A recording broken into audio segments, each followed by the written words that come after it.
Israel released additional videos and pictures in support of their claim that the Shifa hospital sits atop a major Hamas military facility.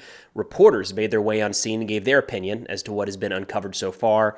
And Hezbollah, up in Lebanon, released a new hype video. We'll check that out. What's going on, everyone? Let's take a look at some updates as it relates to the ongoing war between Israel and Hamas. I'm recording this at 8 a.m. Central on Monday, November 20th, 2023. Overnight, Israel released the names and images of 5 of their soldiers that they say have been killed during ongoing combat operations. The Gaza Ministry of Health updated the Palestinian casualty figures, saying that since October 7th, at least 13,000 Palestinians have been killed and more than 30,000 have been wounded.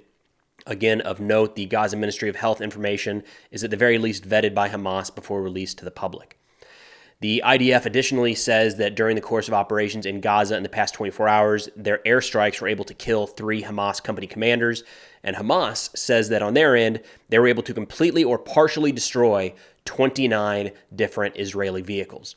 Now, a quick note on some data points that we just don't have access to or are not released by the two sides here. Israel does not release information around the number of soldiers wounded. You'll occasionally see a report that this event caused 3 soldiers to be wounded. But in terms of like a roll-up, day over day, week over week, Israel does not put that out. They also do not put out their equipment that is destroyed or damaged during the ongoing fight. That stuff is not available in terms of coming from Israel. From Hamas, they don't release casualty information like at all. Zero. It's just not happening. So occasionally we'll get news through Hamas channels that they might, praise or say in remembrance of so-and-so, a higher level commander, which kind of confirms his death. But for the most part, just silence. Now, sticking with battlefield updates, the IDF says that Hezbollah up north in Lebanon launched at least 25 attacks across the border and that at least one of those struck an army base and started a fire. We've got a video here, quite a bit of damage. Of note, Israel does say that the strike, despite the level of devastation we see in the video here, did not result in any Israeli casualties. And in response, you guessed it, Israel struck a number of Hezbollah targets across the border in southern Lebanon. So Israel continues to put out more information around their claim that the Shifa hospital in Gaza sits atop a major Hamas military facility.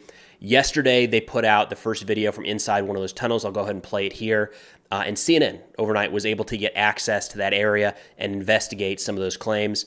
Reading straight from the CNN report, they said, quote, several days earlier, the IDF had released what it said was the first batch of evidence, which included weapons and ammunition they said they found inside the hospital itself. But the pictures were a far cry from proving that Hamas had a facility underneath, and a CNN investigation found that some of the guns had been moved around.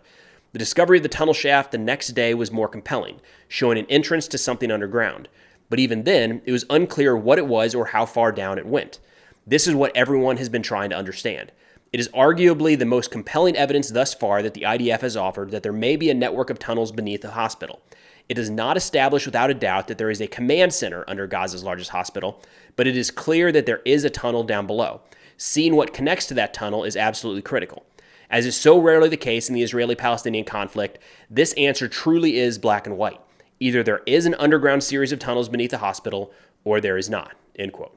I wanted to read those quotes in their entirety because I think they actually raise some really good points about what's been uncovered so far and what has yet to be seen. So, the question of are there tunnels in and around the Shifa hospital? Yes. This one yesterday with the spiral staircase going down, the blast door with the firing port, it's a tunnel. It's a Hamas tunnel. It looks just like many of the other Hamas tunnels uncovered all across Gaza. The next question then is, does that tunnel connect to something more? Rather than just one 50-meter tunnel, is it connected to a larger command and control center, storage site, military facility, whatever it might be, as well as additional tunnels underneath the hospital itself? Then yesterday, following the release of the tunnel video, Israel put out CCTV footage from inside of the Shifa hospital showing what appear to be hostages, some of whom are wounded. Now, I'm not going to show hostages or POWs here, not while they're in captivity. I think they're in a compromised state, and there's no value to that. Those videos are all over the internet, though. So if you want to look up Shifa hospital hostages, you're going to find that real quick. Now, there were additional pictures put out by Israel that I will show here, some screenshots showing an Israeli vehicle that was captured by Hamas being driven back onto the hospital complex on October 7th. As you can see, crowds cheering in the background. Israel released this footage and these pictures saying that it's further evidence that the hospital was being used as a Hamas military facility. Hamas, from their side, put out a statement saying, quote, the Al-Qassam brigades, which is the militant wing of Hamas, have unequivocally verified that the well-being of injured Zionist prisoners was meticulously monitored and requisite medical attention was administered in hospitals before their subsequent return to their places of detention. Therefore, the Zionist military spokesperson's contributions contribute nothing new, but rather serve as a veiled attempt to mask their deceit, particularly their unfounded claim that the Hamas movement has used the Al-Shifa hospital as the command and control center. One of the challenges that Israel is going to have with this footage is, moving wounded people into a hospital is expected, whether they're combatants or hostages. The place to take them is a hospital. And there have been claims that there's so many other hospitals you could take these people to. There were also a lot of casualties following October 7th, and the Gaza hospital system is not substantial. So it's not crazy to think that some of those systems could have been overwhelmed right out the gate and didn't have the facilities that Al-Shifa does. Either way, if Israel is able to access this CCTV footage from inside of the hospital and get a couple 20, 30-second clips, you got to think they're going to be putting out more here in the next couple days, showing just more Hamas activity, more of these hostages being moved through the halls, so on and so forth. Israel also put out additional information around the death of Corporal Noah Marciano. As a reminder, she was captured by Hamas during the raid on October 7th. And then a few days ago, as Israeli forces got around the Shifa hospital, they recovered her body and were able to bring her home. Hamas, at that point, when her body was recovered, said that she was killed by an Israeli airstrike. The IDF is now pushing back on that. Spokesman Rear Admiral Hagari said, quote, Noah was kidnapped to an apartment next to Shifa hospital. During the IDF strikes in Gaza, a Hamas terrorist who was holding her was killed. The pathology report states that Noah was injured by the strike, but not in a life-threatening way. And this is contrary to the lies published by Hamas, according to which Noah was killed by IDF strikes. According to intelligence information, Noah was taken inside the walls of Shifa Hospital, where she was murdered by a Hamas terrorist. So yesterday, the Yemen-based Houthis captured a British-owned and Japanese-operated ship in the Red Sea, claiming that it was Israeli. It kind of is. There's an ownership connection there. It's a little confusing, but the ship is owned by a company that's headquartered in the United Kingdom, which is a subsidiary of an Israeli shipping company. So, yes.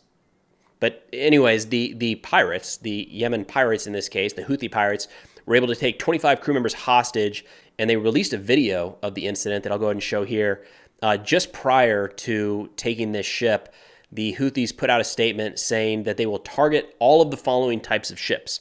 Ships carrying the flag of the Zionist entity, ships operated by Israeli companies, ships owned by Israeli companies. So the Houthis, which is an Iranian-backed group in Yemen, continue to kind of do whatever they can to try to somewhat support Hamas, more just attack Israel. Remember, one their major adversaries, if you will, Saudi Arabia for one, but also the United States and Israel.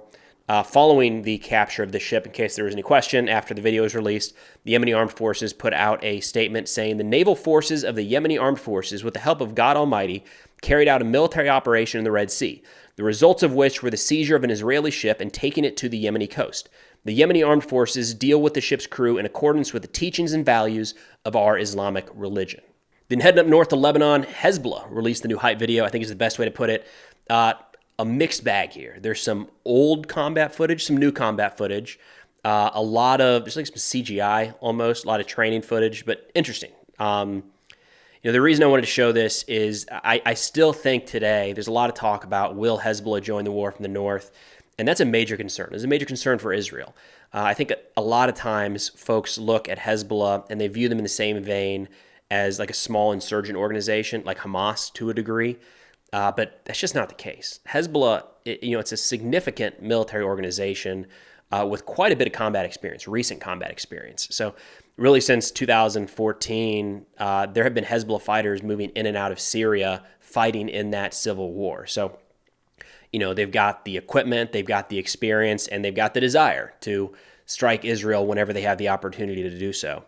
As of now, we're sitting here almost a month and a half into the war, and fortunately, the escalation on the northern front hasn't been any more than just kind of tit-for-tat strikes. There have been Israelis killed to the north by Hezbollah since October 7th, and there's been, I want to say, around 70 now Hezbollah fighters killed by Israeli strikes in Lebanese territory. But all in all, it hasn't tipped over the edge into an all-out war, into a full-blown confrontation on that northern front.